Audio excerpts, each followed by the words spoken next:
کیا آپ نے کبھی سوچا ہے کہ اگر خدا آپ کو ایک خالی چیک دے دے تو آپ اس سے کیا مانگیں گے؟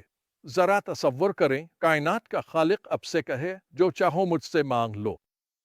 یہی کچھ سلیمان کے ساتھ ہوا، اور اس کا جواب صرف اس کی زندگی ہی نہیں بلکہ اسرائیل کی پوری تاریخ کا رخ بدل گیا۔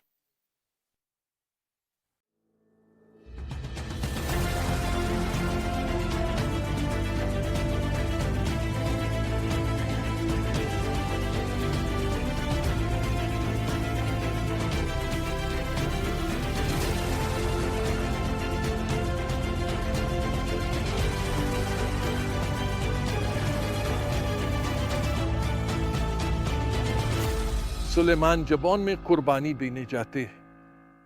یہیں ایک خواب میں خدا نے اسے یہ حیرت انگیز پیشکش کی۔ دلچسپ بات یہ ہے کہ سلیمان کا اور وہیں وہ خداوند کے حضور قربانیاں پیش کرنے والا ہے۔ اسی جگہ ایک خواب میں خدا نے اسے یہ حیرت انگیز پیشکش کی۔ دلچسپ بات یہ ہے کہ سلیمان کا جواب وہ دولت، لمبی عمر یا دشمنوں پر فتح نہیں مانگتا، بلکہ وہ ایک حیران کن بات کہتا ہے، میں تو ایک چھوٹا سا بچہ ہوں اور نہیں جانتا کہ اپنے فرائض کیسے انجام دوں، اس لیے اپنے خادم کو ایک سمجھدار دل عطا کرتا کہ وہ تیرے لوگوں کی رہنمائی کر سکے اور نیکی و بدی میں تمیز کر سکے۔ ہاں، ذرا اس عاجزی کے بارے میں سوچیں۔ یہ وہ شخص ہے جس نے اپنے وقت کی سب سے طاقتور بادشاہت وراثت میں پائی، پھر بھی وہ خود کو ایک چھوٹے بچے کی طرح دیکھتا ہے جسے مدد کی ضرورت ہے۔ وہ یہ تسلیم کرتا ہے کہ خدا کی حکمت کے بغیر وہ اپنی ذمہ داریاں پوری نہیں کر سکتا۔ یہ بات خدا کو اتنی پسند آتی ہے کہ وہ سلیمان کو نہ صرف وہ حکمت دیتا ہے جو اس نے مانگی، بلکہ وہ چیزیں بھی عطا کرتا ہے جو اس نے نہیں مانگیں: دولت، عزت اور لمبی عمر، یعنی اگر وہ فرما بردار رہے۔ ہم فوراً اس الہی حکمت کو عمل میں دیکھتے ہیں اس مشہور واقعے میں جہاں دو مائیں ایک ہی بچے کا دعویٰ کرتی ہیں۔ سلیمان کا حل: زندہ بچے کو دو حصوں میں کاٹ دو۔ یہ بچے کو بانٹنے کے بارے میں نہیں تھا، یہ انسانی فطرت کو سمجھ کر سچ کو ظاہر کرنے کے بارے میں تھا۔ سچی ماں کی محبت کبھی یہ برداشت نہیں کرے گی کہ اس کے بچے کو نقصان پہنچے۔ یہ وہ حکمت ہے جو صرف ذہانت سے آگے کی بات ہے۔ یہ انسانی دل کو سمجھنے کی صلاحیت ہے۔ لیکن سلیمان اس حکمت کو اپنے تک محدود نہیں رکھتے۔ امثال میں ہم حکمت کو مجسم صورت میں سنتے ہیں جو گلیوں میں پکارتی ہے، اے سادہ لوہو، تم کب تک اپنی سادگی سے محبت کرو گے؟ تم مذاق اڑانے والے کب تک مذاق میں خوش رہو گے اور احمق کب تک علم سے نفرت کرتے رہیں گے؟ حکمت کوئی خفیہ علم نہیں جو صرف خواص کے لیے ہو، یہ ہر اس شخص کے لیے دستیاب ہے جو اسے تلاش کرے۔ سلیمان کس قسم کی حکمت بانٹتے ہیں؟ یہ بے حد عملی ہے۔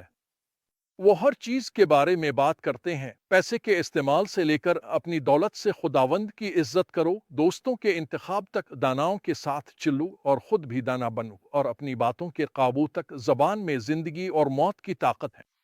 لیکن یہ ساری عملی حکمت ایک نہایت اہم سرچشمے سے نکلتی ہے۔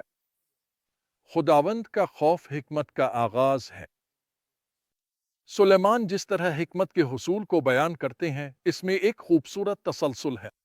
امثال 2 میں وہ کہتے ہیں، اگر تم اسے چاندی کی طرح تلاش کرو اور چھپے ہوئے خزانے کی طرح ڈھونڈو تو تم خداوند کے خوف کو سمجھو گے اور خدا کی معرفت پاؤ گے۔ غور کریں، یہ کوئی غیر فعال عمل نہیں ہے، یہ سرگرم تلاش کا تقاضا کرتا ہے۔ واہ!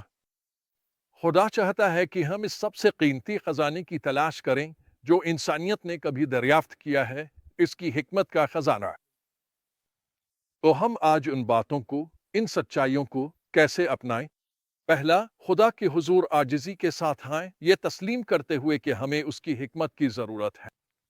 دوسرا، دعا، کلام مقدس اور دیندار مشورے کے ذریعے حکمت کو سرگرمی سے تلاش کریں۔